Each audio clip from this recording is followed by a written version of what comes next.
ఇది చేయటం, ప్రభుత్వం డబ్బులు వాళ్ళకి కట్టడం, ఈయన వ్యవహారం చేసుకోవటం జరుగుతుంది. అంటే ఈట ప్రభుత్వ డబ్బులతో ఈయన సిద్ధం ఏంటి?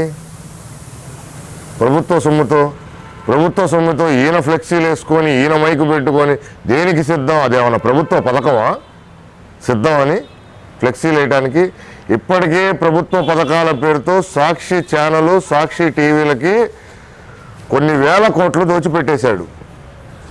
ఇప్పుడు ఈ సిద్ధం అని ఫ్లెక్సీలు వేసి దారుణంగా డబ్బులు ప్రభుత్వం సొమ్ము దోచేస్తున్నాడు. వృధాగా ప్రభుత్వ సొమ్ము. ఈ ప్రభుత్వ సొమ్ము అంటే ఎవరిది?